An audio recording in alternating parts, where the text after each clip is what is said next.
Ողջույն սիրելի հայրենակիցներ, ինչպես խոստացել էի, հաճախակի ես հեռավար կապով հրավիրելու եմ հյուր հարգարժան բոլորիս կողմից հարգված միջազգայնագետ Աննա Աբրամյանին, ով իրավիճակների Հայաստանի շուրջ, Հայաստանի ներսում տեղի ունեցող իրավիճակների շուրջ կներկայացնի իր դիրքորոշումները։ Եվ ուրեմն հարգարժան Աննա, ողջունում եմ ձեզ եւ շնորհակալ եմ հերթական հրավերս ընդունելու համար։ Մենք եթերում ենք։ Այո, Մենք Տիկին Աբրամյան, ուզում եմ հետևյալ հարցով սկսենք նախ 44-օրյա արյունոտ պատերազմից 5 տարի է անցել, բայց դուք էլ շատ լավ գիտեք, որ շատ հարցերի պատասխաններ առ այսօր չունի հայ ժողովուրդը։ Մենք շատերս մեզ համար շատ բան դեռ իհարկե ակնհայտ է, բայց հարցեր կան, որոնց պետք է ավելի շատ պարզաբանել եւ ներկայացնել մեր ժողովրդին։ Այս առումով կուզեմ հետևյալ հարցից սկսենք։ Նախ սա ըստ ձեզ որպես միջազգայնագետ ինչ եք կարծում ծրագրված Արցախի դեմ հարձակումը ծրագրված հստակ գործողություն էր, որի նպատակը ոչ միայն Արցախը գրավելն էր, այլև Հայաստանի պետականության կործանումը։ Սա մեկ, եւ սրանից բխող հետևյալ հարցին կխնդրեմ նաև անդրադառնաք, ինչ երկրներ, ինչ ուժային կենտրոններ են ի վերջո կանգնած այդ ահավոր ծրագրի հետևում։ Մենք հայերս դա պետք է իմանանք։ Խնդրեմ, ուզում եմ լսել այս հարցի հետ կապված ձեր մեկնաբանությունը, լսում ենք։ Բարև ձեզ, շնորհակալ եմ հնարավորության համար։ 44-օրյա պատերազմի պարտվողական բնույթի նրա անխուսափելի լինելու վերաբերյալ ես պատերազմի նախաշեմին բազմիցս խոսում եի եւ շատ մեծ ապրումներ եմ ունեցել եւ դեռ ունենում, որովհետեւ կարող ենք վստահաբար ասել, որ ծրագրավորված պարտվողական պատերազմը ոչ թե սեպտեմբերի 27-ին սկսվեց, այլ սկսվել է դեռ շատ վաղուց եւ իրականացվել է թավշյա իրադարձություններով Հայաստանում, Թուրքիան որպես գործիք օգտագործելով Փոլ Գոբլի սահմանած ծրագրով, որը ամբողջ սորոսական ճյուղը Թավիշի քարոզարշավ իրականացնող շարունակում էր ներկայացնել որպես Լավրովի պլան։ Ոչ, դա անգլո-ամերիկյան նախագիծ է։ Անգլո-ամերիկյան նախագիծը տարածաշրջանում, որը որակավորում է որպես մեծ մերձավոր արևելք, գործում էր երկու հիմնական արբանյակների միջոցով, Էրդողանի հանձին Թուրքիայի եւ Նետանյահուի հանձին Իսրայելի, ոտնահարելով անգամ այդ երկրներում տարիներ շարունակ մարքեթինգ արված, աշխարհին ներկայացված իբրև թե ժողովրդավարական հասարակարգերը։ Եվ Հայաստանի գրավման ծրագիր որպես այդպիսին, մենք տեղյակ ենք, որ գոյություն է ունեցել թուրքական հատուկ ծառայությունների սեղանին դեռևս 2003 թվականից, երբ որ հեղաշրջման փորձը Էրդողանը կանխեց եւ զանգվածային ձերբակալություններ իրականացրեց, դրանք որակելով որպես գյուլենիստական շարժում եւ ցայսօր շարունակում այդ որակավորմամբ ռազմական գործիչների բանտարկություններ, այսինքն այնտեղ ուղղահայաց է բռնապետական իշխանության դրված, նույն ուղղահայացն է Ադրբեջանում եւ փակագծերում արդից օգտվելով կոչ անեմ իմ բոլոր գոլեգաներին, գործընկերներին, միջազգայնագետներին, երբեք մի ներկայացրեք հայ հանրությանը, Ադրբեջանը կամ Թուրքիան եւ անգամ Իսրայելը որպես իրենց ժողովրդի համար ճիշտ գործեր անող ուժեղ լիդերներ, ճիշտ գեոքաղաքական գնահատականներ իրականացնողներ, շատ մեծ կոմպլիմենտ եք անում, չի կարելի, որովհետեւ ազատություն եւ արդարություն այն երկու վեհ գաղափարներն են, հանուն որոնց մենք պայքարում ենք։ Նրանք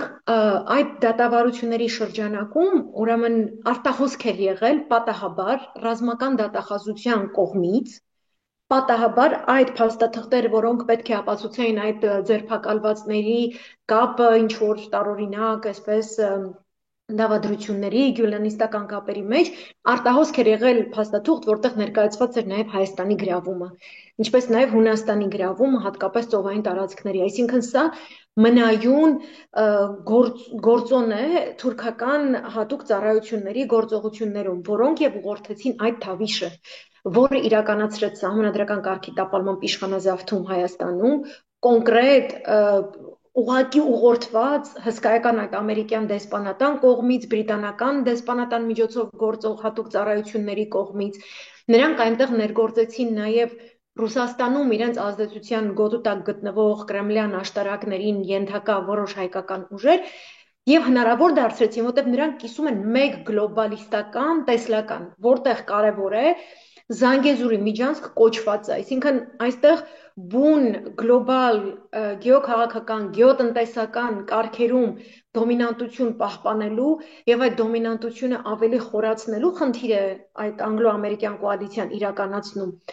որտեղ մարդու իրավունք, ինչ որ ազգերի իրավունքների պաշտպանություն, ինքնության պաշտպանություն, ժողովրդավարություն եւ այլն,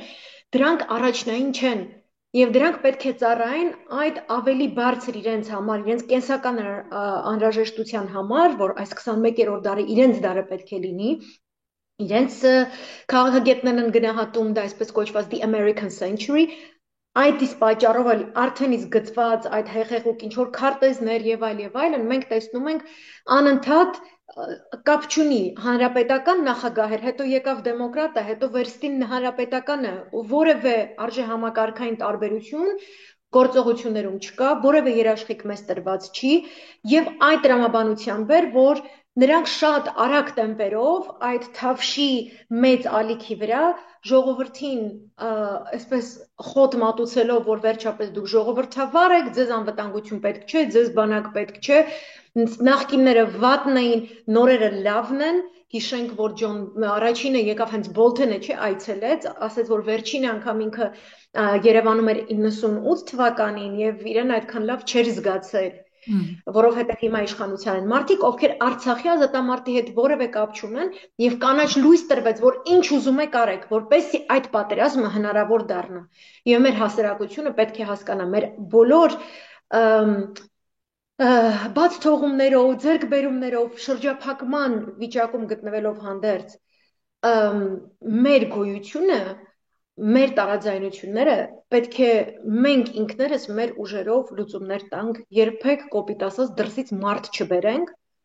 որը ինչ որ առանց կրկնում եմ որևէ երաշխիքի, առանց ստորագրության կնիքի, օդում տրված խոստումներով իրականում միանգամայն այլ նպատակներ է հետապնդում, որի վերջում տանուլ ենք տալիս մենք։ Այստեղ մեկ դիտարկում կուզեմ անել, Տիկին Աբրամյան, ասացիք դրսից մարդ չբերել, իհարկե սա շատ կարևոր է, բայց այսօր եւ ոչ միայն այսօր, պատերազմից հետո մասնավորաբար հայաստանյան քաղաքական դաշտում կա այն ընկալումը ընդդիմադիր հատվածում, որ մենք մեր ներքին ուժերով ստեղծվել է մի իրավիճակ, որ անկարող ենք մեր ներքին ուժերով հարցերը լուծել, որ մենք ստիպված կամ պիտի Ռուսաստանին կանչենք, կամ պիտի Միացյալ Նահանգներ խնդրենք, կամ պիտի գնանք Ֆրանսիային խնդրենք, ԵՄ կառույցներին պիտի խնդրենք, որովհետև Նիկոլ Փաշինյանի թիկունքին այնպիսի ուժեր ու ուժային կենտրոններ են, որ նրան հակահարված տալու համար արտաքին ուժերի լուրջ օժանդակություն է պետք։ Ինչ կասեք այս մասին։ Ես չէի գնահատի նրանց որևէ դերակատարում որպես օժանդակություն, միանգամայն բնականon է, որ տարբեր քաղաքական ուժեր վարում են ինչ-ինչ երկխոսություններ, բայց նաև բնականon է, որ այդ պետությունները իրենց հարաբերություններում մեր պետության հետ խոսում են նրա հետ, ով որ իբրև թե առաջին դեմքն է, անգամ ձևականորեն։ Իրենք չեն կարող մեր ազգային նկարագրին ծառայող ուժերի կամ որպես այդպիսին հավակնող ուժերի փոխարեն իրականացնել ավելին։ Ես ամենաաններելին այս ամբողջ գործընթացում 7 տարիների մեր քայքայման ուղված, ամենաաններելին ինձ համար մեր քաղաքական էլիտայի ընդդիմադիր դաշտի իներտությունն է, որոշ թևերի ներկայացնելն է, որ Պուտինի ընկերն են, հավատալն է Եվրոմիության ներկայացուցչության կամ ԱՄՆ դեսպանատան ներկայացրած ընտրությունների գնալու, խաղաղ ճանապարհով, ինչ որ անցնցում, ինչ որ նախապայմաններ թելադրող պահվածքը, որոնք եթե դիտարկենք այդ պետությունները այլ բան չեն էլ կարող ասել։ Դա անտրամաբանական է մտածել, որ եթե դու հանդիպում ես ԱՄՆ դեսպանի հետ, նա կարող է ասել, այո, դու զենք վերցրու, վերկաց փողոցները փակիր եւ այլ, նամանավանդ որ կրկնում եմ իր գեոքաղաքական շահը այս պահի դրությամբ ուղղակի կատարյալ ձևով սպասարկվում է։ իրեն պետք էր Զանգեզուրի միջանցքը դարձնի Տրամպի կամուրջ, գրպանեց Տրամպի կամուրջը, վերջ, արդեն կարող է հանգիստ իրեն թույլ տալ չհիշել որևէ քաղաքական գործի անուն կամ անգամ երկրի անուն, որը ներգրաված էր, որովհետև այնպես ինչպես իրենք են մտածում, աղերս չունի այն կերպի հետ, որով որ մենք ենք մտածում մեր պետության մասին։ Ըստ այդմ նրանց վերաբերմունքը միմիայն կարող է հարաբերակցվել մեր պահվածքին, մեր վարքագծին։ Մենք դա տեսնում ենք առանց պետություն, առանց իշխանություն մնացած անապատի մեջ այս պահի դրությամբ կոտորվող պաղեստինցիների դեպքում, որոնց պայքարը նույնիսկ պետություն չունենալու պայմաններում չեն կարողանում արդեն այդ գերտերությունների առաջնորդները ելույթներում գոնե եթե դա ձևի համար է արվում, վախենում են նրանք երկրորդական դարձնել այդ մարդկային աղետը, ողբերգությունը, իրենց ինչ որ ասած Տրամպի, ես ուզում եմ այստեղ հյուրանոց կառուցել ծովափնյա, չեն կարողանում արդեն խուսափել, որովհետև փաստի առաջ են կանգնեցրել։ Մենք չպետք է խուսափենք նրանց այնպիսի փաստի առջև կանգնեցնելուց, որ իրենք դրա հետ հաշվի նստեն։ Որովհետև եթե մենք գործ ունենք ամերիկյան այնպիսի նախագահի հետ, ում հետ ուղղակի կարող եմ ասել իրենց սպիտակ տան, իրենց ապրելու հատվածում, որտեղ որ իրենք բնակվում են, հանգիստ ելումուտ ունեն Էրդողանի, Մերձ Էրդողանյան շրջանակները, հանգիստ ելումուտ ունի Թուրքիայում ԱՄՆ-ի դեսպանը, որը համադրության կարգով նաև Սիրիայի եւ Լիբանանի հարցերով իբրև թե հանձնակատարն է հատուկ, որը ուղղակի Լիբանանում հրահրում է քաղաքացիական պատերազմ։ Նա ցանկանում է, որ այս խումբը վեր կենա մյուս խմբի դեմ, ինչ որ ռազմական գործողություններ իրականացնի, միաժամանակ բանակցելով Իսրայելի եւ Ալ-Ջոլանի ահաբեկիչ իշխանության միջև այնպիսի գործարք, որ Սիրիայի տարածքից հնարավոր լինի Լիբանանի հարավի դեմ հարձակում, այսինքն սա մի վարչակազմ է, որը գետնի վրա իրադարձությունների հետ է միայն հաշվի նստում, իրեն բերում են Ուկրաինայի ինչ-ինչ գործողություններ, այսպես են մատուցում եվրոպական պետությունները եւ այլն, իրենց հասարակությունները խնդիրների մեջ լինելով, ճգնաժամային իրավիճակում, սոցիալական, տնտեսական եւ այլն, բողոքներ, ցույցեր, աջակողմյան ուժերը դուրս են գալի ձախակողմյանների եւ այլն, իրենք գալիս իր մոտ ներկայացնում են, հայտ են ներկայացնում, ասում են ես տերեմ Ուկրաինային, ինքը ասում է այդ դեպքում իմ հետ զենքի պայմանագրեր կնքեք, ես չեմ զենք մատակարարի, որտեղ ես իմ էլեկտորատին այդպես եմ խոստացել, կվաճառեմ ձեզ իմ տված վարկերի հաշվին, դուք դա կփոխանցեք Ուկրաինային, Ուկրաինան թող շարունակի։ Իսկ հիմա հաջորդ մակարդակն է ասել, որ ընդ որում ասել էր իր երթմնակալության հաջորդ օրը։ Դադարեցրեք եվրոպական, ռուսական նավթ եւ գազը եվրոպական շուկայով գնել, ամենամեծ գնորդը դուք եք, եւ կրկին առաջարկում է դրան փոխարինող այլ ավելի շահավետ գործարքներ, ընդ որում Սիրիայի գրավումը այստեղ իր կարևոր դեր ունի, այսինքն գետնի վրա, եթե դու իրավիճակ փոխում ես, գալիս ասում ես իրողությունը այսպիսին է, դու ինչ որ այլ ալտերնատիվ ես ներկայացնում, քան իր տուն ելումուտ ունեցող այդ թուրքական լոբինգին։ Այդպես գործում է օրինակ Հունաստանի պետությունը, երբ որ շարունակաբար պարտադրում է, որպեսզի Տրամպի վարչակազմը F-35 ռազմական ինքնաթիռների ծրագրի մեջ չներգրավի Էրդողանին, շարունակի սանկցիաները պահպանելը։ Այսինքն չկա այդպիսի իրավիճակ, որտեղ մենք գոնե չենք կարող բարթացնել նրանց այս Նիկոլի ոչնչություն լինելը գիտակցելով հանդերձ, նրան օգտագործելը իրականում նրանք դարձնում են օգտագործում են Հայաստանը որպես գեոքաղաքական խաղերի մանրադրամ։ Դրա համար ես չեմ ընդունում, որ նստենք, ասենք, այս նրան բերենք, այն նրան բերենք, մանավանդ որ դա ավելի խորացնում, արմատականացնում է մեր հանրության մեջ, իբրև թե թվացial արևմտամետներ, ընդդեմ ինչ որ ռուսամետների, ոչ արևմուտքը, ոչ Ռուսաստանի Դաշնությունը այս պահին ոչ ոք, ոչ նոր անդամներ է վերցնում, ոչ Եվրոմիությունը, որ ասեմ այդպես տրճիկ տալով Եվրոպա են գոռում, չունի Եվրոպան այդ միջոցը։ Նրանք գեոքաղաքական կարևոր խնդիր են լուծում։ Ողջ մետաքսյա ճանապարհը պետք է լինի արևմտյան դոմինանտ ուժի դրված սահմանակարգի պայմաններում, ինչպիսի արտարժույթով այդ ճանապարհներով պետք է լինի առևտուր, ինչպիսի սահմանումներով, ինչպիսի բանկային գործարքներով, այդ երկրները հարակից որտեղով անցնելու այդ ամբողջ առևտուրը շարժվելու են մարդիկ եւ այլն, իրենց դրած կանոններով պետք է աշխատեն։ Իրենք չեն ցանկանում Չինաստանի, Ռուսաստանի Դաշնության, Իրանի իշխանությունը Եվրասիական այդ ճանապարհի վրա։ Մենք, երբ որ մանրադրամ կարգավիճակում ենք, եթե ուզում ենք այդ խաղում այլ բան ներկայացնել, այլ կերպ ներկայանալ, այդ հայտը մենք պետք է կատարենք եւ ես գտնում եմ, որ շատ լավ առիթ է դա անելու եւ չեմ կարծում Հայաստանի դեպքում հաշվի առնելով հայ ժողովրդի հետաքրքիր կապերը նույն Ֆրանսիայի հետ, նույն ԱՄՆ-ի հետ, նույն Մեծ Բրիտանիայի հետ, Ռուսաստանի Դաշնության հետ, ես չեմ կարծում, որ մենք չենք կարողանա գտնել այն ընդհանուր հետաքրքիր եզրերը կամ նույն Իրանի հետ, որի շուրջ մենք այլ օրակարգ կձևավորենք։ Բայց այսպես ձեռքներս ծալած անընդհատ Մոսկվան դաբրու չտվեց, այն մեկ ԱՄՆ-ի հետ ինչ բան ենք պայմանավորվել, չգիտեմ, սա չարեց, սա չէ, այդ մեր տարածքն է գնում։ Մենք է սահմանադրություն ունենք, մենք դեռ պետություն ունենք, մենք ունենք ազգային ժողով, մենք ունենք ժողովուրդ, որը անընդհատ ցույց է տվել բոլոր տարիների ընթացքում, նա ընդունակ է դուրս գալ փողոց, գոռալ, կովիդով հիվանդանալ, չգիտեմ, այս անել, այն անել, բայց գալ, կռվել եւ այլ եւ այլն։ Մենք ընդունակ ենք։ Ես միշտ խնդիրը կդնեմ այդ ձևակերպմամբ։ Մենք պետք է մեր ուժերով կազմակերպվենք եւ երբևէ չմտածենք, վայ, իսկ ինչ որ մեկին փաստի առաջ կանգնեցրեցինք, ինչ ամոթ էր, չէ, ամոթը իրենց է, որ դեռ այդ հիմարի հետ ձեռք են սխմում։ Մենք իրենց պետք է Այո։ միջեցնենք։ Իդեպ այս ընթացքում հաճախ եմ որոշ քաղաքագետներից լսում, դիվանագետներից ավելի ճիշտ ասեմ, լսում այն միտքը, որ իսկապես աշխարհքաղաքական տեսանկյունից շատ հետաքրքիր ու շատ կարևոր ժամանակներ ենք ապրում, եւ եթե Հայաստանի ղեկին լիներ ազգային դիմագիծ ունեցող մարդ, իրավիճակը այնպես կշտկեր, որ կլիներ նույնիսկ ի նպաստ Հայաստանի, այսինքն ասել, որ աշխարհում այնպիսի բարդ իրավիճակ է, որ մենք էլ այդ բարդ անիվի տակ ենք ընկել, դա ուղղակի արդարացնում է Նիկոլ Փաշինյանի հերքանպաստ քաղաքականությունը։ Այո, եթե լիներ կարգին ազգային դիմագիծ ունեցող կուսակցություն եւ առաջնորդ, մենք հիմա բոլորովին այլ իրավիճակում կլինեինք, միանշանակ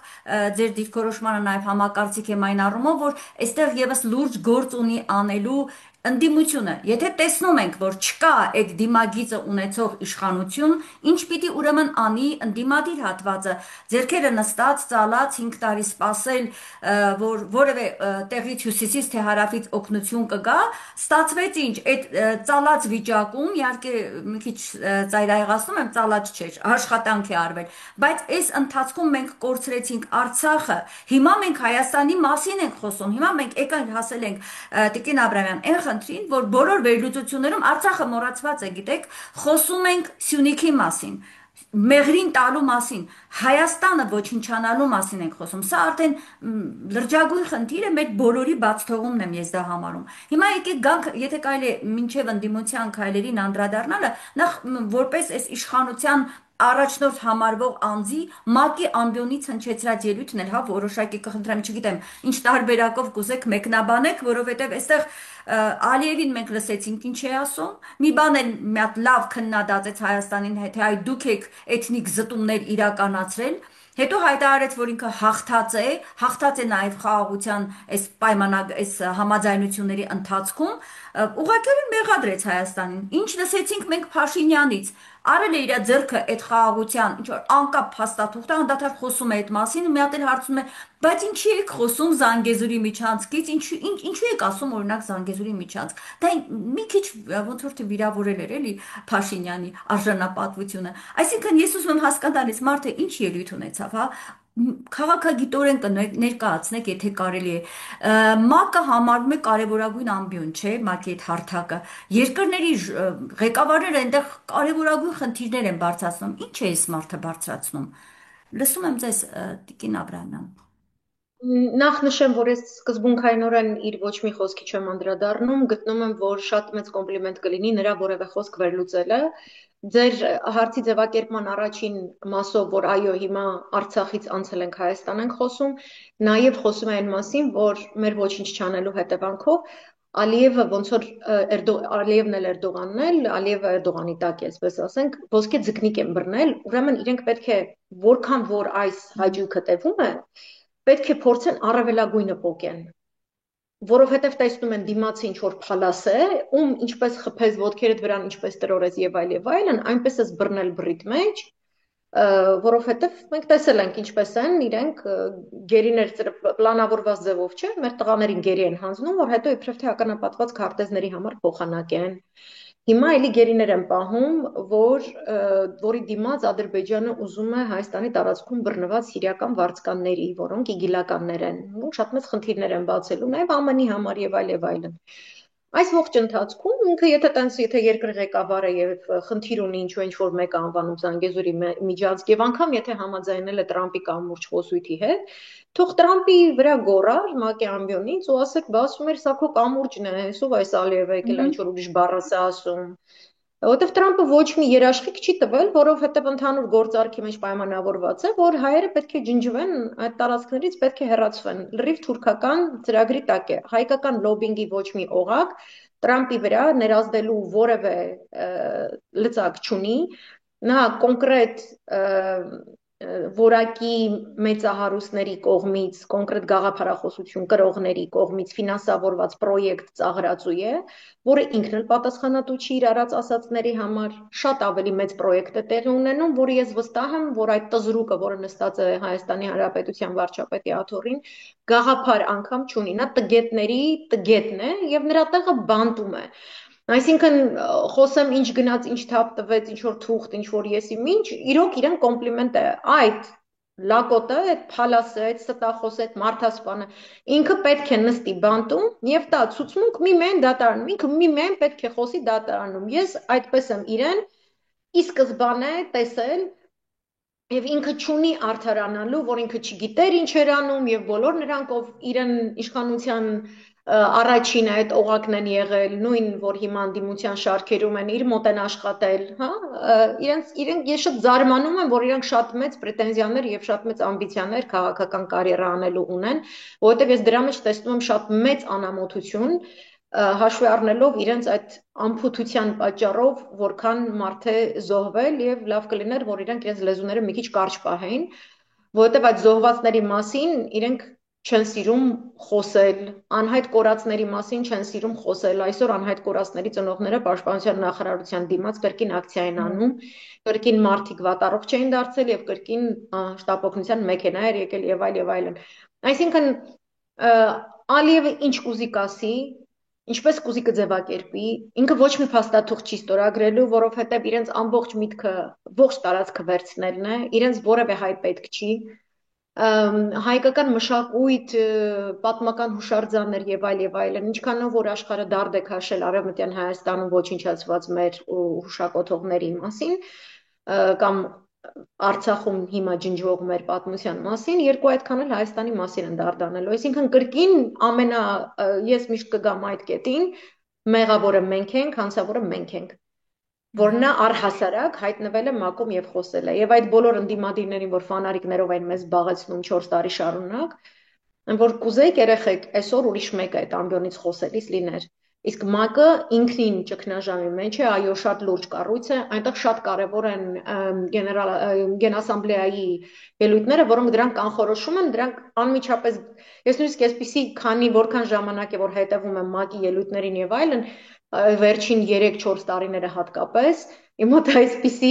ձևակերպում կա Վաղնիքը Տանուշ ֆիլմի բանաձևումով, որ ամեն տարի մեկ ընկերներով դեկտեմբերի 31-ին հավաքվում ենք, գրում ենք Վաղնիկ, հիմա ամեն տարի երկրների առաջնորդները գալիս են ՄԱԿ-ի գենասամբլեա, ելույթ են ունենում խաղաղության մասին, հաջորդ օրը անմիջապես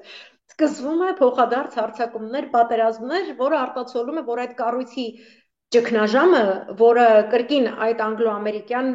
ծրագրի մաս է, որակազրկել ՄԱԿ-ը, որովհետև դրանով դու որակազրկում ես երկրորդ համաշխարհայինի արդյունքները,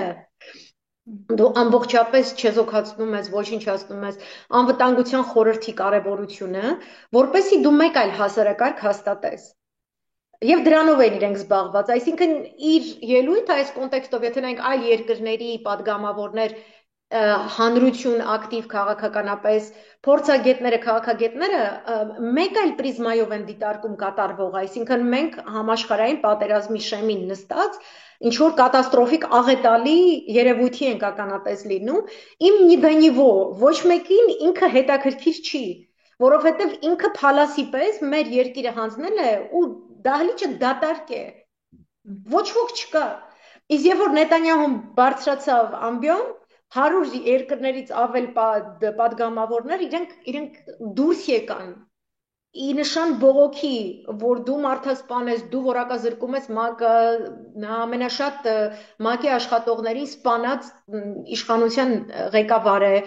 եւ այլն եւ այլն, այսինքն այդ թեման էր ամենակարևորը եւ ինչպես պետությունները իրենց պետք է պահեն եւ այդ թեման դեռ չի ավարտվել։ Իսկ ինքը ում է բողոքում, ումից ինչ է պահանջում, ում վրա ինչ թուղթ է թափ տալիս, անհասկանալի, մեզ է ամոթ, որ ինքը գնում է Մոսկվա, հետո գնում է Այո։ Նյու Յորք, հետո գնում է Ստրասբուրգ, իր հանցակից ընկերուհին, որ չգիտես ինչ է զուգ ընկերուհի է, ինչ է, որ ոչ մի բան իրենց չի ներկայացնում, եւ որ վաճառել է Հայաստանը, մսխել է գումարներ, կոռուպցիոն սխեմաներով ներգրավված, հանցավոր Ելենա Չաուշեսկուի, արժանավոր, դեռ մի բան էլ անցնող շարունակորդ է, չգիտես ինչու գտնվում է Չինաստանում, մեր բյուջեի հաշվին։ Այս երկու կերպարները պետք է լինեն բանտում, ոչ թե պետք է նախընտրական քարոզարշավ կազմակերպեն եւ ընդդիմության ինչ որ գործիչներ ասեն, այո, մենք կգնանք ընտրությունների, ես իրենց բոլորին խորհուրդ կտամ, այս գիշեր տեղի ունեցած Մոլդովայի ընտրությունների ողջ process-ը իմ Telegram-ան ալիքում վարկենական ճշգրտությամբ դրված է հենց մոլդովացիների շուրթերից, ես ուզում եմ իրենք տեսնեմ, որտեղ դա իրենց պայծառ ապագան է։ Այդպես է։ Եվ առավոտը սկսվել է Եվրոմիության բոլոր ղեկավարների շնորհավորանքներով, Մակրոնի շնորհավորանքով, որ Մոլդովայում հաղթել է ժողովրդավարություն։ Իսկ մոլդովացիները նայում են տարակուսած աջ եւ ձախ, ասում են մեկը ժողովրդավարություն տեսնի, մեզ խաբար արեք։ Այսինքն ընտրությունը մեթոդ չի, այդ տխմարի բերանը պետք է փակվի եւ միայն բացվի Հայաստանի Հանրապետության դատարանում արդարադատության համակարգի համար։ Երբ որ իրենք ասեն, այ հիմա խոսիր, միայն այդ ժամանակ ինքը պետք է խոսի։ Իդեպ Տիկին Աբրամյան շատ լավ հիշեցում արեցիք, այո, Մոլդովայի դեպքերի հետ կապված, ընտրությունների հետ կապված եւ արդեն մեզ մոտ հոդվածներ են գրվում, որ Հայաստանում կարող է Մոլդովայի ընտրական գործընթացը կրկնվի եւ նորից դա նշանակում է Նիկոլ Փաշինյանի վերարտադրություն, նաեւ նշանակում է, որ Փաշինյանը եւս նույն գործիքակազմով կարող է հանդես գալ, արդեն նկատում ենք վաղուց է դա արևմտամետներ, ռուսամետներ, այս հա այդ գործիքներն են, որ կամ նախկիններ ներկաներ ժողովուրդը շատ արագ այդ խայծը կուլ է տալիս եւ ես վախենամ, որ այս անգամ ես անկեղծ ասած մեծ վախ ունեմ։ Մեծ վախ ունեմ, որ եթե մենք գնում ենք ընտրությունների, այսպես հա իշխանություն, ընդդիմություն, նախընտրական գործընթացներ, թեզեր, բուկլետներ, ժողովրդի հետ ինչ որ հանդիպումներ, ժողովուրդը սենց խեղճ ու կրակ չհասկացած թե դու ինչ ես ասում, գնալու է ու իր ձայնը նորից տալու է Նիկոլ Փաշինյանին։ Ես ասեմ ձեզ, իմ վերջին հանդիպումները, երբ որ ես ունենում եմ, որպես լրագրող եմ գնում, խոսում եմ ժողովրդի հետ, ինձ մոտ մեծ վախ կա, Տիկին Աբրամյան, որտեվ ժողովուրդը չի տեսնում ընդդիմադիր դաշտից կոնկրետ հստակ օրակարգ, նա մարսել է փոխարենը մարսել է Նիկոլի օրակարգը, նա հստակ մարսել է, ասում է հա ճիշտ է անում, խաղաղություն է ուզում, բա մենք էլ ենք դա ուզում, լավա բարեկամություն կլինի, դռները կբացեն, կգա Թուրքիան, ինչ վատ բան կա։ Այսինքն մենք տեսնում ենք հակառակ կողմից ընդդիմության հատվածից չկա հստակ մեկնաբանություն, որ մեր ժողովուրդը ճիշտ վերլուծի իրավիճակը։ Արդյոք մենք այս 8 ամսում ի վիճակի ենք լինելու այդ ամբողջը 5 տարում չկարողացան մարսել տալ ժողովրդին։ 8 ամսում կարող է հասանելի դառնալ հայ մարդուն, ինչ է իր դեմ կատարվում։ Եվ հետևաբար ես հիմա կուզեմ անդրադառնանք մենք ընդհանրապես մեր ընդդիմությունը, ընդդիմադիր հատվածը ինչպես է գործում։ Մի քանի ամիս է խոսվում էր իմպիչմենտի մասին, լսեցիք, վստահ եմ, դիտել եք նաև, լսումներ տեղի ունեցան, իմպիչմենտն է հիմա որպես գործիքակազմ սրան հեռացնելու մեջտեղում, չգիտեմ, կարող ենք դա իրական գործիք համարել, հնարավոր է թե հնարավոր չէ, ամեն դեպքում սահմանադրական գործիք էր։ Ես կուզեմ ձեր կարծիքը, եկեք խոսենք ընդդիմադիր դաշտի գործընթացներում, ծավալվող գործընթացներից, որովհետև իմպիչմենտի հետ կապված լսումների օրը հայտարարվեց նոր փուլ է սկսվում։ Եվ բարեբախտաբար ընդդիմությունը կարծես թե հասկացավ իրար, Հայաստան խմբակցությունը տվել է իր ստորագրությունները, կուզեմ այս առնչությամբ ձեր դիտարկումը։ Մենք ինչ փուլում ենք հիմա եւ արդյունավետ է արդյոք այս փուլը ի վերջո այս իշխանությունից ազատվելու համար։ Ի վերջո դա է բոլորիս նպատակը, չէ՞։ Խնդրեմ, Տիկին Աբրամյան։ Ահա։ Առաջին կետով վիճակագրական բոլոր տվյալները ցույց են տալիս, որ մեր հայրենակիցների բացարձակ մեծամասնությունը տեսնում է ամենաառաջնային խնդիրը, որը լուծման է ենթակա անհապաղ կերպով իր անվտանգության պաշտպանությունը, այսինքն Այո։ անգամ եթե որ խաղաղության օրակարգի իրենք հետևում են, իրենք չեն վստահում շատ մեծ թվերով 70 քանի տոկոս է, չեն վստահում, որ այս թափթփուկը ինչ որ անվտանգություն կարող է իրենց ապահովել եւ իրեն էլ չեն ուզում, բայց ունենք այդ ընդդիմադիր իներտությունը, այո, համաձայնը, որը մարզեր գնալով չի լինի, այլ երբ որ դու ալիք ունես, մի քանի անգամ դուրս եկած դու այդ ալիքը մսխում ես, որը այսօր է տեղի ունեցել Մոլդովայում, չի ստացվի։ Երկրորդ կետը, անգամ եթե դու կունենաս մեծամասնությունը ժողովրդի ձայնի, երեք գիշեր, կրկնում եմ, Մոլդովայում 2-3 անգամ օպոզիցիոն ուժերի կողմ քվեարկած քվեաթերթիկների ձայնը, այսպես վարկենական գնում էր կենտրոնական ընտրական հանձնաժողովի էջում, անընդհատ թարմացվում էր։ Երկու անգամ եղավ, մեկը 62%-ը հաշված ձայների, մյուսը 75%-ը հաշված ձայների, որ օպոզիցիան ընդդիմադիր ուժերը սկսեցին 1-2%-ով բարձրանալ, անցնել այդ իբրև թե արևմտամետ, որոնք ովքեր պատերազմի քարոզ են արել ընդ որում։ Եվրամիությունը ցանկանում է մտնել Տրանսնիստրիա, Գագաուզիա, որ իբրև թե նրանց այսպես որպես ռուսական էլեմենտ, իբրև թե նրանց կառավարի եւ այլն, ուրեմն այդ երկու կետերի ժամանակ անջատվել է այդ հաշվարկը, որ կատարվում է, կանգնացվել է։ Ընդ որում մեկ անգամ, երրորդ անգամ էլ կանգնացվել է, այդ ամբողջ կանգնեցման ընթացքում էկրանը ցույց էր տալիս 0%-ներ։ Ես սկրինը արել եմ եւ տեղադրել եմ Telegram-ում։ Հետո երբ որ հետ է գալիս համակարգը 0% մնում է 10 րոպե օրինակ, երբ որ հետ է գալիս համակարգը սկսում է կրկին աշխատել, տեսնում ենք, որ Մայա Սանդուի կուսակցությունը կրկին գերակայում է մյուսին։ Այսինքն եւ խախտումներ է արվել, հավելեցվել է կրկին դրսում քվեարկածների ձայները, մոլդովացիների, ռումինացիների, ովքեր այլ երկրներում են քվեարկել։ Ռուսաստանում բնակվում է 250,000 ընտրության տարիքի մոլդովացի, ընդամենը 2 տեղամաս է բացվել, օրինակ Ճապոնիայում, որտեղ ընդամենը շատ քիչ քանակի 140 քանի հոգի մոլդովացի կա, հիմնականում դեսպանատան կապ ունեցող մարդիկ, այնտեղ էլ էր 2 տեղամաս, Ռուսաստանում էլ։ 2 տեղամասին հատկացվել է 10,000 քվեաթերթիկ։ Եվ մարդիկ հերթի կանգնած դեռ չեն կարողացել քվեարկեն։ Այսինքն դա բացեիբաց խախտումներ է։ Այդքան խախտումներով ականջներից ձգած հաղթանակը Եվրոմիությունը առավոտյան արթնացել է Կայա Կալլաս, Ուրսուլա ֆոն դեր Լայան հայտարարել են, որ սրանք ժողովրդավարական ամենաժողովրդավարական ընտրություններն են, շնորհավորել է Մակրոնը հատուկ, որովհետև նրանք իրոք ցանկանում են նատոյական զինուժ տեղադրել այնտեղ, որտեղ ծրագրավորում են Ռուսաստանի դեմ հարձակում։ Եվ նրանց պետք է այդ լոկացիան, դա ռազմավարական կարևոր տեղակայումը եւ նրանք շարունակելու են նույն կերպ դիտարկում են Հայաստանը, այնպես որ ես ոչ թե մեր ընդդիմությանը ասում եմ չկարողացա կամ չգիտեմ ինչ, նրանք չպետք է մտածեն այդպիսի շահագրգռվածություն ունեցող կողմերի ներկայացուցիչների կողմից քարոզվող, եկեք գնացեք ընտրությունների, Ռուսաստանը զգուշությամբ է տվյալ դեպքում հանդես գալիս, այո, արտաքին հետախուզության ծառայությունը պրես ռիլիզ էր հրապարակել անցյալ շաբաթվա սկզբում Ռուսաստանի Դաշնության արտաքին հետախուզության ծառայությունը, որ Եվրոմիությունը պատրաստվում է գրավել, ռազմական գործողություններ արծարծել, ամսաթիվ է դրել նոյեմբերի 30-ին, եւ այսօր առավոտյան Պեսկովի շատ զգույշ հայտարարությունը, որ այո, խախտումներ են եղել, բայց այդ խախտումների մասին իրենց գնահատականը պետք է տան Մոլդովայի քաղաքական ուժերը, այսինքն մենք չենք խառնվում։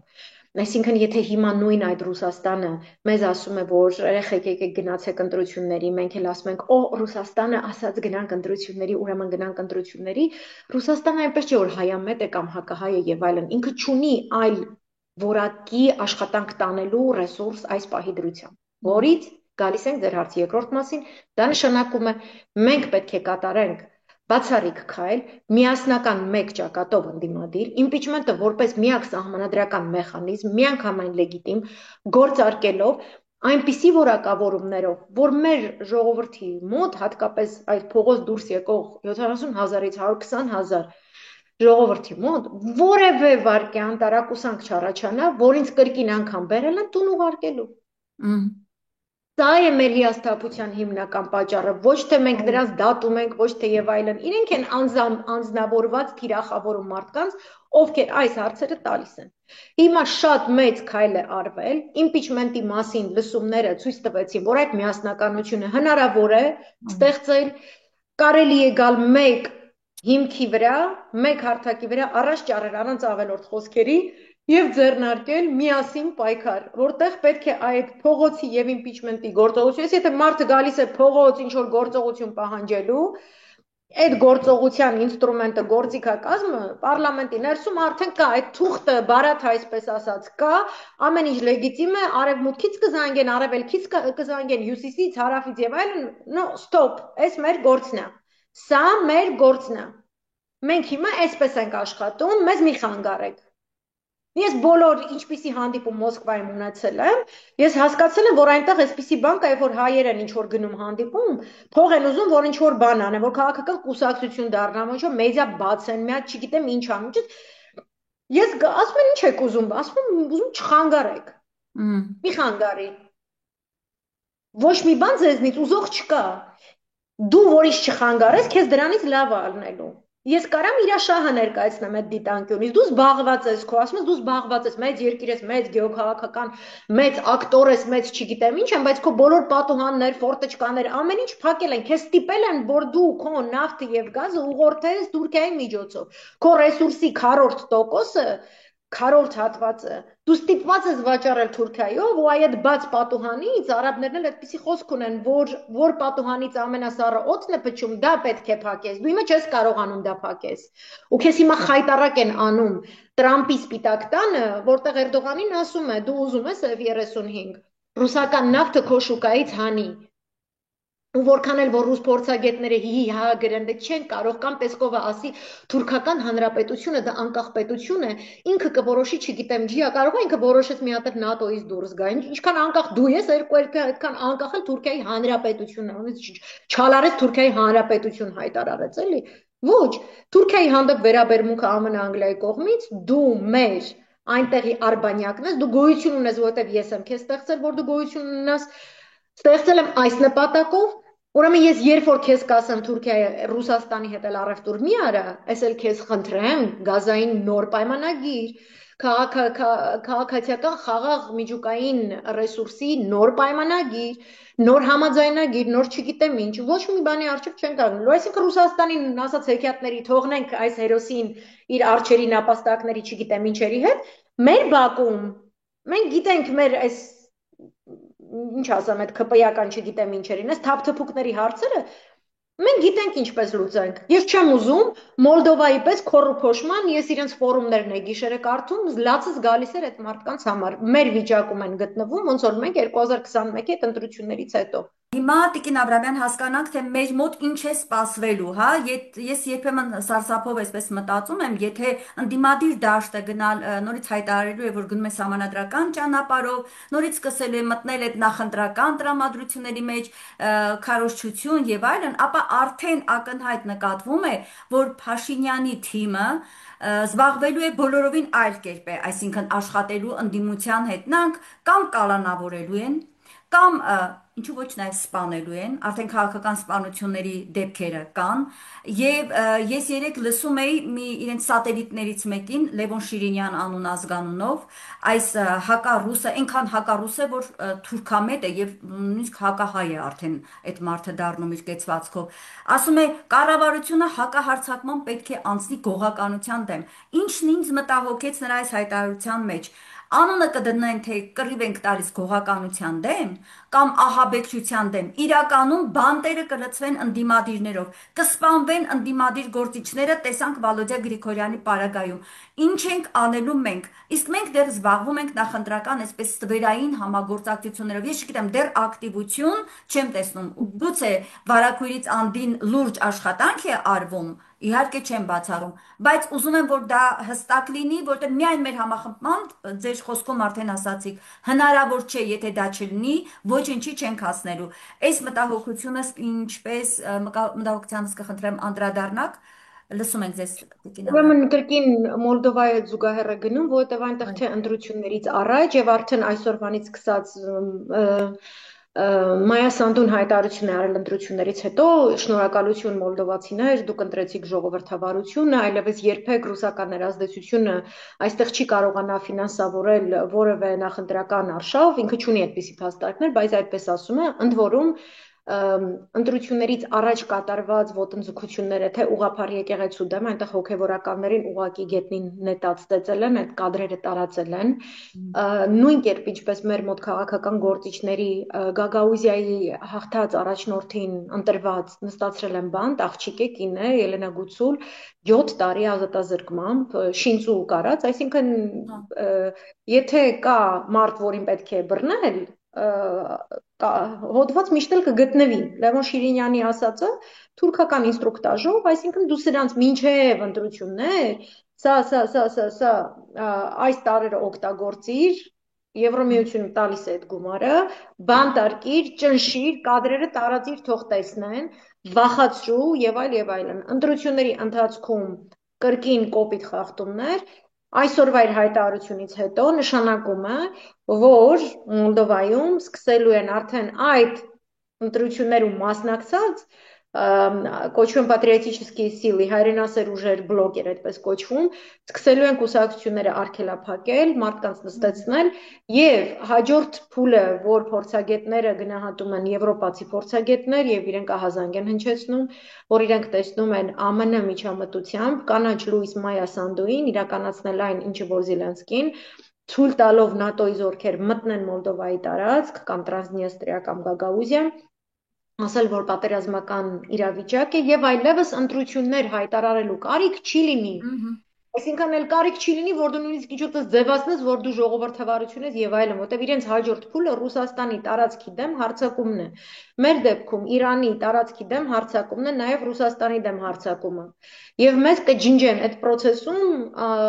մենք ոչ մի բան մեզնից չենք ներկայացնելու, մեր կարծիքը ոչ ոք չի հարցնելու։ Այդ իսկ պատճառով մեր ընդդիմադիր բոլոր գործիչներին ես ուղղակի կաղերսեմ, կոչ կանեմ, չգիտեմ որ ձևն է, որտեվ ես տարբեր ձևերով այսքան տարի փորձել եմ իրենց դիմել, մի քիչ կասկածում եմ, որ որոշ շրջանակներում հասնում է այս խոսքի իմաստը։ Ձեզ բոլորիդ բաժան-բաժան, հատիկ-հատիկ կնստեցնեն, որոշ դեպքերում Ադրբեջանին կհանձնեն, կոչնչացնեն, բիզնեսներից կզրկեն, ձեզ կոչնչացնեն այն նպատակով, որպեսզի հետո իրենց ձեռքը հասնի մեր հայրենակիցներին, ինչպես որ եղավ ցեղասպանության ժամանակ։ Եթե մոլդովացիները ինչ որտեղ շրջապատված են եվրոպական երկրներով, իրենց երկիր եկող նատոյական զորքերը կլինեն բրիտանական, ֆրանսիական, լեհական, մեր դեպքում դրանք լինելու են ոչ միայն ոչ թե թուրքական բանակը, դրանք լինելու են իգիլական վարձկաններ, որովհետև դա ամենաէժան տարբերակն է։ Սա առանց չափազանցության եմ ասում, առանց որևէ մեկի հանդեպ որևէ ոչ մի բան չունեմ, ուղղակի իրանք իմանան այն ինչ որ Մոլդովայի համար ինչ որ մի քանի տարիներ նյարդային կերպով մեկը մյուսի դեմ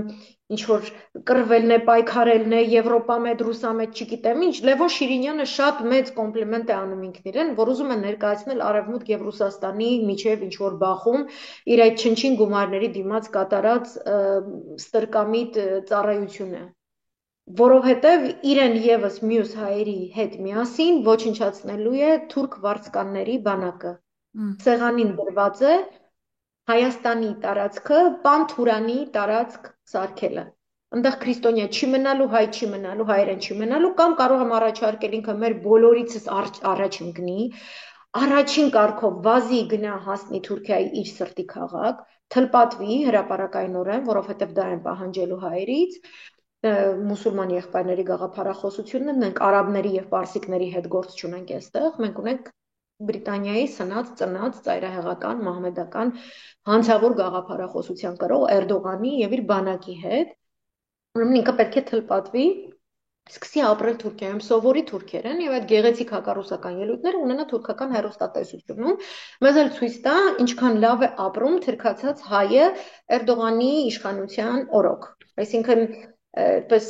մենք պայծառ օրինակ կունենանք։ Ես չեմ չափազանցնում, կրկնում եմ։ Այո, այդ վտանգը մեզ ուզում են ոչնչացնել։ Առանց որևէ բանի, այսպես մեր արցախցիները փառք Աստծո փրկվեցին եկան, որովհետև Հայաստան կա։ Հայաստանից ով որ ցանկանում է գնալ, ես չեմ կարծում, որ ինչ որ մեկը կընդունի։ դիտավորյալ այնպես կանեն եւ կփակեն, որպեսի այլևս որևէ մեկը, որևէ տեղ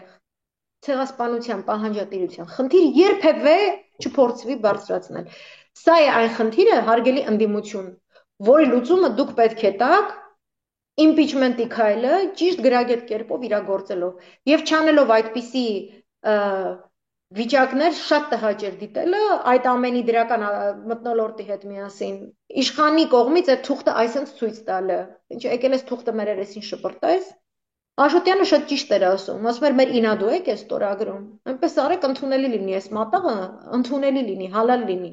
մենք էլ ուրախանանք ու Ուզում եմ չվախենանք հուսամ, հասկանում եք Տիկին Աբրամյան, ուզում եմ հուսամ, որ այնպես չի, որ իրանք բոլորը չեն գիտակցում, թե ինչ է կախված մեր գլխին։ Իրականում մեր գլխին կախված է Նայ, եթե գիտակցում ոչնչացում։ են, ինչ է որպես լուծում տեսնում ընտրությունը։ Եթե մարդը դա գիտակցում է, դու ոնց կարող ես ասել գնամ ընտրության եւ կտեսնեք ինչ կլինի, ինչն եմ տեսնելու եւ երաշխիք չեմ տալիս որ կհաղթեմ։ Գիտակցող մարդը նման լուծում կառաջարկի, Իսկ գիտակցողը կասի, իմպիչմենտը հիմա ինչ ձևով է հնարավորություն տալու մեզ։ Այդ պահը պատկերացնում եք իմպիչմենտը ես սրանից պատկերացնում եմ, որ ազատվելու։ Ըհը։ փողոցը գեներացվում է, մարդիկ գալիս են, ոչ մեկ իրենց տուն չի ուղարկում, մենք պահում ենք փողոցները փակված,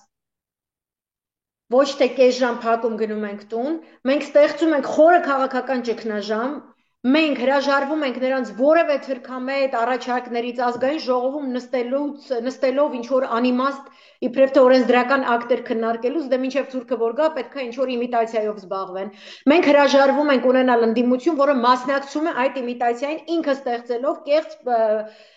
պայքարի իմիտացիա, որովհետև ինքը որոշել է, որ ճիշտ է Նիկոլի օրակարգում տեղավորվելն է։ Ուրեմն պետք է Հայաստան խմբակցությունը, պատիվ ունեմ խմբակցությունը ձեռք ձեռքի բռնած առաջնորդեն այս ամբողջ պայքարը միասին լայվ ռեժիմով, առանց փակ օրակարգերի, առանց հետնադրնային պայմանավորվածությունների, այնպես որ երբ որ մարդը գալիս փողոցը փակում է քաղաքական ճգնաժամը ստեղծում է, սկսվում են համապատասխան գործադուլները, ստեղծում է համապատասխան լրջությունը պահի գիտակցումը մնացած բոլոր երկրների կողմից, եւ մենք տեսնում ենք կադրերում, որ պարլամենտում քվեարկում են ապուշին աթոռից դուրս, աթոռից հանում են ու նստացնում են։ Այդ ժամանակ նոր կարող են խոսել մարդասիրական միջանցքների եւ ինչերի մասին, ոչ ապուշի, ոչ Չաուշեսկուների պահով, ոչ այդ երկու զույգի պահով, ոչ, այդ երկուսը պետքա բանտում հայտնվեն։ Այն մնացածները այն ԿՊԱ-ականները, որ պետքա ձայն տան եւ այլն, ես չեմ ուզում իրանց տեսնել հետո, որ իրանք ինչ-որ քաղաքական կարիերա եւ ամբիցիաներ ունեն եւ այլն, ես նման բաներ չեմ ուզում տեսնել։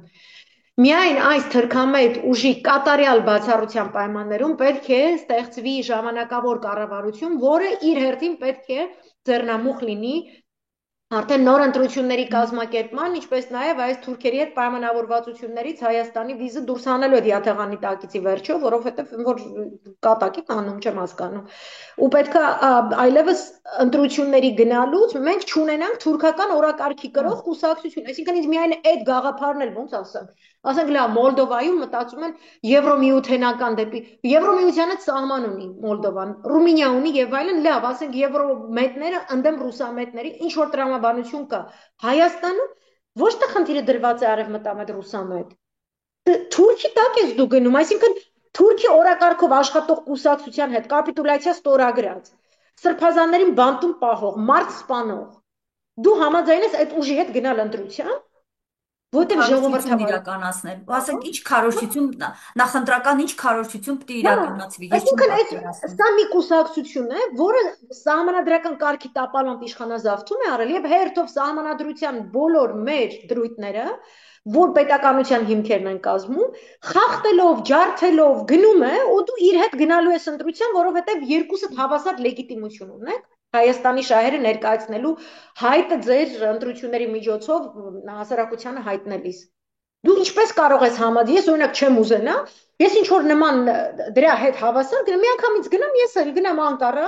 արձանագրվեմ որպես ազգային փոքրամասնություն, են կարող փայլան ինչ գրող ու սև ցավա։ Ասեմ, ահա, մի հայ դու ես, մի հայ էլ ես եմ։ Արի մենք այստեղ ժողովրդավարություն խաղանք, մեզ կոտորած ուժերի հետ, կոտորած արած ուժերի հետ։ Էդա դու իրանք էդ են անում։ Լավ, հիմա ես կուզեմ հասկանալի է շատ, կարծում եմ հիմա պետք է նոր էս փուլում հասկանանք ընդդիմությունը ինչ շարժեր կան, հա, մի փոքր այսպես պաուզա է, կարծես թե այս լսումներից հետո, որովհետև արդեն պիտի մենք նկատենք կոնկրետ քայլեր ուշացնելու իրավունք չունի ընդդիմությունը, ժամանակը շատ կարճ է, բայց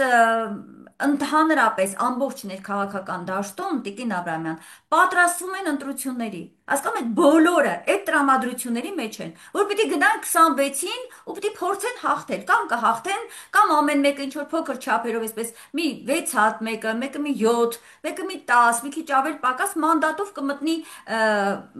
խորհրդարան։ Բոլորի Չի մոտ կա այդ մտնելու չկա մինչև Մոլդովան։ 26-ը իրեն սրան հեռացնելու Մոլդովան հստակ թող guidelines, նայեն, իրենց իշեն հստակ։ օգտագործելու են ու գցելու են աղբաման, որովհետև այդ միջանցք կոչվածը պետք է գործնական քայլերի ռազմական գործողությունների տրամաբանության շրջանակներում իրականացվի ամենակարճ ժամկետում։ Իրանի դեմ հարձակում է սպասվում։ Այդ Իրանի դեմ հարձակման շրջանակներում դրված է Հայաստանի խնդիրը, որովհետև որոշակի շրջադարձային կետի դեպքում Իրանի դեմ հարձակման անպայմանորեն իրենց ճիրանների տակ պետք է հայտնվի Հայաստանը։ Պատահական չէ, որ Զելենսկին էլ Մայա Սանդուն էլ իրենց հայտարարություններում նշում են Վրաստանը, անընդմեջ նշում են Վրաստանը։ Վրաստանը, որ իր չեզոքությունն է պահպանում Եվրոմիության, Ռուսաստանի Դաշնության միջև, այնտեղ եւս պատրաստվում է որոշակի թավշյա տենդենց զուգահեռ Ռուսաստանի դեմ պատրաստվող հարձակման եւ Իրանի դեմ պատրաստվող հարձակման։ Եթե մենք ուզում ենք մեր տարածքը պահել, մեր բանակը ինքնությունը պատկերացնենք տվյալ պահին ազգայնամետ ժամանակավոր կառավարություն է նստած մեր համապատասխան ինստիտուցիոնալ շենքերում։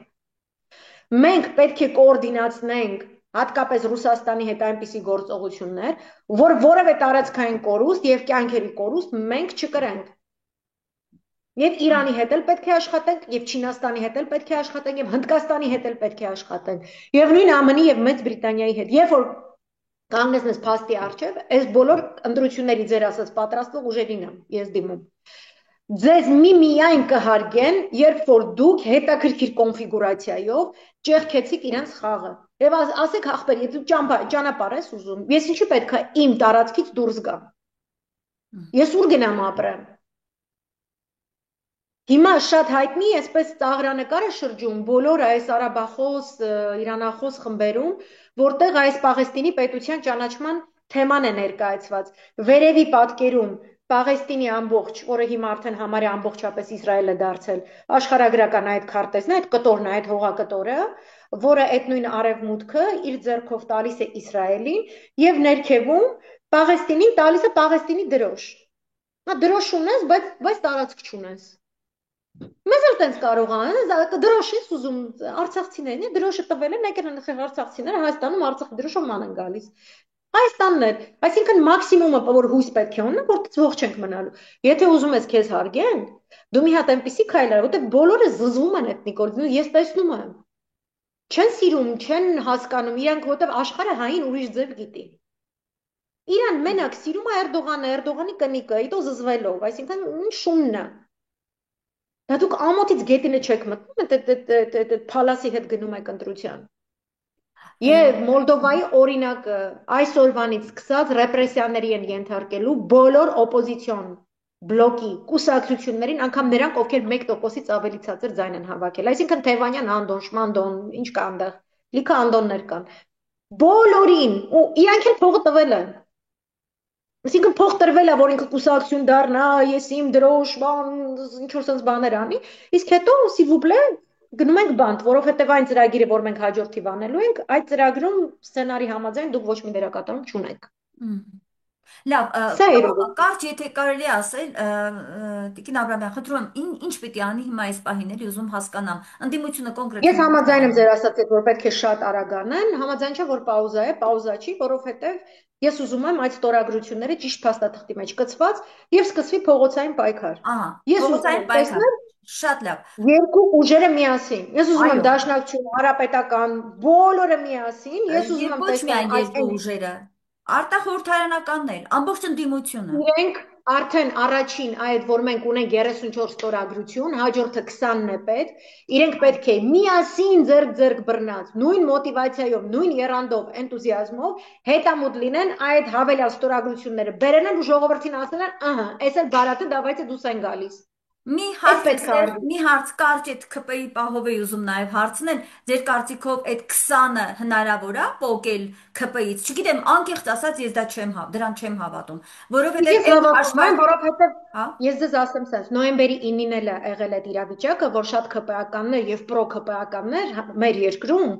այդ օրն են, այդ գիշերն են հասկացել կատարված աղետի մասշտաբները եւ նրանց շարքերից եղել են արդեն մարդիկ, որ դուրս են եկել։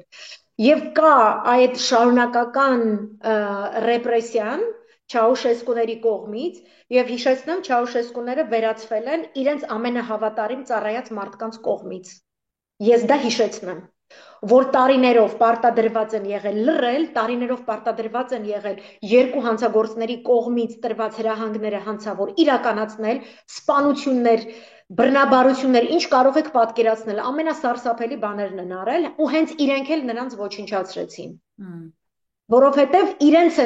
էլ ստիպված են պահել այնպիսի վերահսկվող այսպիսի մթնոլորտում, տարբեր կոմպրոմատներով, տարբեր պարտադրանքներով, իրենց այդ կեղտոտ դեղնամամուլային այդ երկու զույգի, ես երբեք իրենց լրագրող չեմ համարել, երբեք էլ չեմ համարի, դա մեծ կոչում է, բարձր կոչում է, լրագրողները, դուք եք լրագրողները այս ուրիշ հարթույթում ասեմ, այն պաղեստինցիներն են, ովքեր իմանալով, որ իրենց բռնած գործը ի սկզբանե մահապարտի գործը գնում են եւ անում են։ Եվ գիտեն, որ իրենց ոչնչացնելու են, հասկանում եք։ Այս երկուսը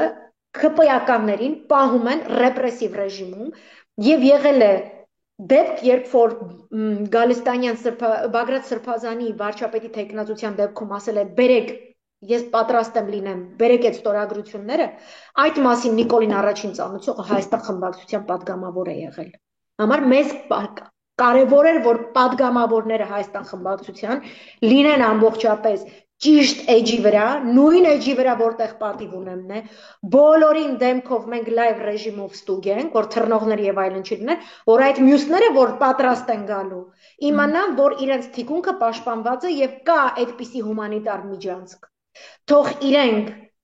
գան, մասնակցեն, բայց առանց ամբիցիաներ եւ պրետենզիաների առաջիկա իշխանություններում։ Ես կարծում եմ, որ կա եւ չեմ կարծում, որ աշխատանք չի եղել։ Մենք պետք է պարտադրենք հափանցիկություն, կուրիսային աշխատանք տարվել է որոշակի։ Միշտ է տարվել։ Մի բան ասեմ, Տիկին Աբրամյան, ուղղակի եւ անցնենք այս սրանից 21 մինչև 21 թվականի այդ ԿՊԱ-ական թիմը մի քիչ ուրիշ էր։ Այնտեղ էլի մի քիչ որակով մարդիկ կային, որոնք շատ արագ պատերազմի այդ ահու սարսափը տեսնելով Արցախի կորստից մեծ ցավով դուրս եկան ուղղակի։ Հիմա ես մի քիչ կասկածում եմ, մեղմ ասած մի քիչ։ Պետք չէ կասկածել, որովհետև մենք ունենք ԿՊ-ի վերջին համագումարի տվյալները։ Հա, այդ որ ներսում իրար ուտում են, հա։ Հիասթափված Չաուշեսկու ոչ թե իրար ուտում են, նա իր կուսակցակիցների շրջանակում չունի որևէ վստահություն, որտեղ նրանք հասկանում են, որ իրենց արածը հանցագործություն, ոճրագործություն է, եւ թուրքական աղետը կրկնում եմ, որ գալու է չի հարցնելու դու Լևոն Շիրինյանն ես, վայ, այս կողմարի մենք ես չենք մորթի, այս մյուսին կմորթենք, Լևոն Շիրինյանն է ծափ կտակ, ասի ռուսամետին սպանեցին, ինձ թողեցին, չէ։ Իրպես տխմարին էլ են ոչնչացնելու։ ԿՊԱ-ականները դա հասկանում են։ Հիմա այստեղ ուրիշ Էրդողանյան խաղ է անում Նիկոլը։ Նիկոլը ուզում է այս համագումարով բացահայտվածներին իբրև թե ունենա այդ ժամանակը, որ փոխարինում է նոր փալասներով։ Մենք սա պետք է կանխենք եւ ցույց տանք։ Այսինքն 26-ի ընտրություններով։ Հա, ոչ միայն այդ ինքը դրանից առաջ կփոխի, որ իբրև թե իր հավատարիմներն են, ինչ որ այսպես զտի եւ այլն, Էրդողանը անընդհատ այդպես է վերարտադրվել 25 տարի շարունակ, նույն կերպ Նետանյահուն։ Այսինքն, ասում եմ թուրքական խաղ, բայց ես վստահ եմ, որ բրիտանական հատուկ ծառայությունների խորհրդատվությամբ է դա արվում,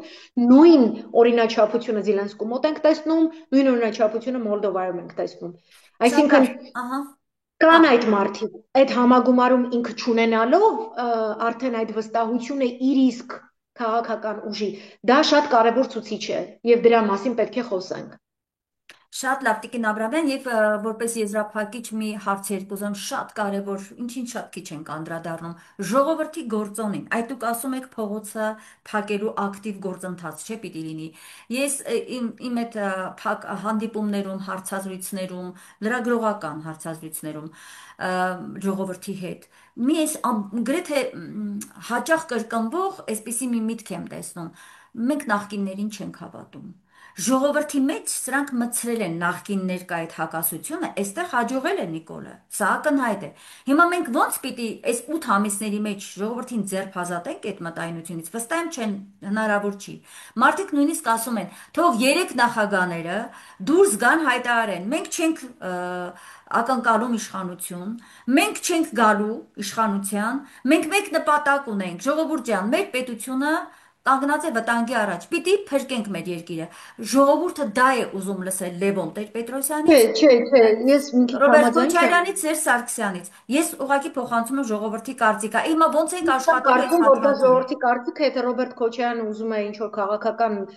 դաշտում գործունեություն իրականացնել, դա իր իրավունքն է որոշելու, ընտրելու ինքը ինչ է ուզում անել, եւ բայց պետք է ինքը հանդես գա ճիշտ քաղաքական process-ներով, այսինքն այդ մենք ասենք, որ ժողովրդին համոզել են, որ նախկինը սենց է, իսկ այս մեկը սենց է, մի քիչ սխալ է, որովհետև անընդհատ իրենք նոր կոնցեպցիաներ են դաշտ նետելու, մենք էլ դրան կուլ գնանք, ասենք, հա, ոչ, ինչով է տարբերվում էլիտան, ինչով է տարբերվում ճիշտ ընդդիմությունը։ Երբ որ դու բերում ասում ես, ահա սրան հեռացնելու քո անվտանգությունը ապահովելու ճիշտ շանս, ահա ժամանակավոր կառավարությունը, որտեղ կան նոր դեմքեր, նույն ուժերից, չկա տենց բան, որ 2-3 տարվա մեջ ստեղծվելու է ինչ-որ մի հրաշք կուսակցություն։ Ոչ, այդ խոսույթը արվում է, որպեսի տեղ ապահովվի, որ հերթական Նիկոլին դնեն։ Փողոցից այսպես բռնեն մեկին կրկին, Նիկոլին չի սիրում, նոր Նիկոլ բերեն։ Պորոշենկոն վատն է, բերեք Զիլենսկի դնենք։ Զիլենսկին վատն է, բերեք, չգիտեմ, դնենք։ Դրա համար այդ խոսույթը գնում, բայց մեկ ուրիշ բան կա, ցույցի դինամիկա կա։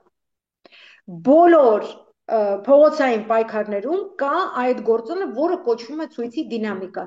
Երբ որ գալիս է կիզակետ եւ հավաքված է 120,000, օրինակ, երբ որ Բագրատ Սրբազանը ասաց դու ունես 1 ժամ հրաժարականդ գրելու, 1 ժամից մենք այսինչ կանենք։ Այդ հավաքված հասարակությունը բավարար էր, որպեսի հետամուտ լիներ եւ մինչեւ այդ կետը ես նայել եմ վիճակագրությունը, ես նայել եմ ինչպես էին մարդիկ հետևում։ Երբ որ դու այդ կետը շրջադարձային անցնում ես արդեն, նա չտվեց իր հրաժարականը, անցնում ես գործադուլի, դու անցնում ես նստացույցի, դու անցնում ես շրջափակել ճանապարհները, կառավարական շենք ոչ մեկի թույլ չտալ, ճիշտ ձևով։ Մինչև հիմա Հայաստան խմբակցությունը որևէ անգամ որ առաջնորդել է այդ պայքար կոչվածը, ինքը չի ունեցել, բայց դրա այս կետից հետո ինչ ենք անելու։ Դրանից է ժողովուրդը հիասթափված եղել, իսկ պայքարի համար ոչ թե թիվ է պետք, այդ 120,000-ն էլ կլինի, պետք է այն իրավիճակը շրջադարձային, որտեղ դու ասում ես ես շենքի ներսում իմպիչմենտի գործընթաց եմ սկսում, դուք եկեք մենք արդեն գործադուլ ենք սկսում, մենք ճանապարհները այնպես ենք փակում, ոչ ոք չկարողանա։ Ինչու այդ տխմար կենթանին, որ այդ 6-7 հոգով որ քայլում էին, իրանք քանի հոգի ունեին։ Երբ որ դու շրջադարձային պահի ես բերում հասունացնում, մարդիկ գալիս են, մարդիկ դուրս են գալիս, մարդիկ սկսում են մասնակցել, իրենք չեն ասելու, վայ չէ, նախկին էր, վայ չէ, չգիտեմ ինչ էր։ No, դրա համար կարևոր է միասնականությունը, հասկանում եք, միասնական, թափանցիկ, ես այդ միասնականությունը չեմ տեսել, թափանցիկությունը չեմ տեսել եմ պառակտչողական կոնկրետ քայլեր, տեսել եմ իրոք առում չտեսած հոп անողների ստվար զանգվածներ, որ իրենց դեռ ոչինչ չարած, տեսնում են ինչ որ իշխանության, մեկ ինքնին նախարարը պատկերացնում, մյուս ինքնին չգիտեմ, անընդունելի է եւ ես դա երբ տեսել եմ, այդպես էլ դա անվանել եմ այդ երևույթը, որովհետեւ քաղաքական ուժերը մեր փոքրիկ պետությունում 30-ամյա կյանքում մենք չունենք այդ ռեսուրս, նախքին կոչվում ասեք Նիքսոնյան Ամերիկան, իսկ հիմա Տրամպյան Ամերիկան է, ժամանակային հատվածն ենք, չէ՞ մենք խոսում։ Հիմա մեր կուսակցությունները, մեր հայրենակիցները, որ կուսակցականներ են այդպիսի կուսակցություններում, պետք է այս դասը քաղեն եղածից եւ բարեփոխումներ անեն իրենց շարքերում, ավելի պահանջկոտ գտնվեն իրենց անդամների հանդեպ, ավելի աուդիտի ենթարկեն իրենց քաղաքական կոլեգաների գործունեությունը բերեն այնպիսի օրենքի հենքի վրա, ես տեսնում եմ այդ տրանսֆորմացիան Վրաստանում եւ տեսնում եմ ինչպես են մեր հայրենակիցները դրական գնահատում Վրաստանի այսօրվա իշխանությունների պահվածքը եւ իրենց գործելակերպը եւ ինչպիսի որակյալ թե տեխնոկրատներ, թե գիտելիքի առումով, թե զգուշավորության առումով, իրենց երկիրը ներկայացնելու պատվավոր կերպով ունենք այդ օրինակը։ Այո։ Մենք կարող ենք դա անել այդ շրջադարձային, այդ ցույցի, այդ կիզակետին հասցնելու եւ ճիշտ օգտագործելու մեթոդով։ Ես շատ շնորհակալ եմ, որտեղ իսկապես շատ օգտակար խորհուրդներ հնչեցրեցիք ընդդիմությանը, ներսում նաև ինքն իր ներսում մաքրվելու, այս անհրաժեշտությունը խիստ կա։ Ժողովրդի համար դառնալ վստահելի, Անընդհատ բերելու են։ այո, Անընդհատ բերելու են դնեն, ասեն այս մեղքը նախկիներ, արկեզ ես նոր կոնֆետը, արկեզ անընդհատ բերելու են մինչև այլ ճանապարհ։ համաձայն եմ։ Ի վերջո, նաև շատ միանշանակ ընդունում եմ նաև այն դիտարկումը, որտեղ ես էլ ժողովրդի հետ խոսելիս դա ասում եմ։ Երկնքից ենք նոր մարդիկ բերելու։ Մեր ռեսուրսը դա է։ Այդ կուսակցություններին, որոնք դուք մերժում եք, ասենք երեք նախագաների թիկունքին կայացած ուժեր են, կայացած անձիկ են, որոնք անցել են նաև պետական համակարգով, չէ՞։ Հիմա դու իրենց ասում ես մերժում ենք։ Ում ես բերելու։ Հերթական Նիկոլին, Ու բերում հերթական թուրքի տրոյական ձիուն, գործակալի։ Այո, այ ու բերում են այս թուրքի համար գիտակցումը աշխատող, ահա, այո։ այո, այս գիտակցումը պետք է գա, պիտի մենք էլ անընդհատ ասենք մեր ժողովուրդը դադարի Նիկոլի այդ գործիքը նախկին ներկա օգտագործելուց եւ հասկանա, որ ունի այնինչ ունի, իսկ բայց մեր իշխանություն ընդդիմությունն ինքն իր շարքերում պետք է շատ բաներ փոխի, շատ կարևոր բան ասեցիք, ամեն ընդդիմադիր կուսակցություն պետք է վերափոխվի, պետք է ինքը իրեն հասկանա, Այո, որ բոլոր երկրներում մենք նոր անկախ այո, պետություն ենք, հաղթական պատերազմներ անցած եւ դեռ պետք է հաղթենք։ Ուրեմն իրենք պետք է անցնեն այդ ճանապարհը, իրենք պետք է կոփվեն, փոխեն մոտեցումները։ Դրա համար ես շատ կտրուկ եմ անդրադառնում, երբ որ 90-ականներ հիշեցնող օրինաչափություններ եմ տեսնում իրենց կուսակցական վարքագծերում։ ահա, Ես ասում եմ թայֆաբազություն, հենց թուրքերեն բառը օգտագործելով, դա անընդունելի է։ Փոխեք ու ապավինեք մեր ժողովրդի այդ թե համեստ մտածելակերպին, թե պատրաստակամությանը ճիշտ ազնիվ գործին գրկաբաց, այսպես բարձր գնահատական տալու, այսպես շատ, այսպես ոնց ասեմ, ջիգարով շռայլ ժողովուրդ ունենք։ ճիշտ է, Օրինակ ռուսի մասին ես նման բան չեմ կարող ասել, այն ամենալավ բան արած քաղաքական գործին, այն որ ասես մարդիկ վախեցած են խոսում, այն որ ինչ ասես չեն կառուցել այդ համայնքի համար, բայց այս նաձորշիկ պատրաստ, բաբուլյաները այնպիսի ձևով են, իսկ մեր ժողովուրդը այս մի գնահատողակ փոքր ճիշտ գործի համար ինքը իր ամեն ինչը այսպես կտա։ շատ Ու դա ճիշտ եք, չի կարելի չարաշահել, հասկանում եք։ այո, Հանուն դրա դու պետք է աճես որպես քաղաքական ուժ։ Այդ կինը, այդ որ քեզ գրկաբաց ընդունում է այդ մարդը, արժի որ դու աճես, էլի, արժանի է որ դու լավ բան անես։ այո, ի վերջո ամեն մի քաղաքական գործիչ, ամեն մի քաղաքական ուժ, տվյալ դեպքում ընդդիմադիր հատվածի,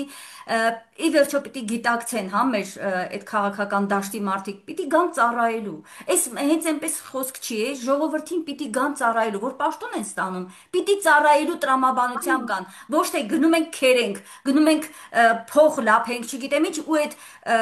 Նիկոլի նմաններն են, այսօր արդեն 7 տարի շարունակ այդ լափելու, տեսեք չաքուճնա հանել, հիմա նորից օգտագործելու է այդ թալանչիներին հետ վերելու, արդեն մարդիկ էլ գիտեք, Իրենից շատ Աննա ջան, թալան ողջել հայոց են այդ պատմության խոսքերից։ մեջ Ըհը, ոչ մի առաջնորդ չի արել, որովհետև ինքը թալանում է հանուն Թուրքիայի, իսկ Թուրքիան այո, շատ մեծ թալանչի ախորժակ ունի։ այ դա էլ պիտի Այսինքն անընդհատ ասենք այդ մեր մարդիկ ժողովրդին։ թող իմանան, որ իրենց տներում Էրդողանը պլանավորել է գան եւ թուրքեր ապրեն։ Այո, Որևէ կերպ չի տարբերվում, չէ՞։ Ստամբուլում Էրդողանը ապրում է հայի տանը։ հմ, այո, Թուրքը իր տուն է գալու մտնի, իր մոտ անընդհատ նախքին երգելով։ Այսքանը։ այսքանը, շնորհակալ եմ Տիկին Աբրամյան ջան, ես վերհիշեցնեմ իմ հերթադիտողներին, հերավար կապով դարձյալ իմ հյուրն այսօր Աննա Աբրամյանն էր եւ մենք հաճախակի հյուր կհրավիրեմ ես մեր հարգելի Տիկին Աբրահամյանին եւ կանդրադառնանք մեր երկրի հետ կապված խնդիրներին։ Լավ եղեք, կհանդիպենք ցտեսություն։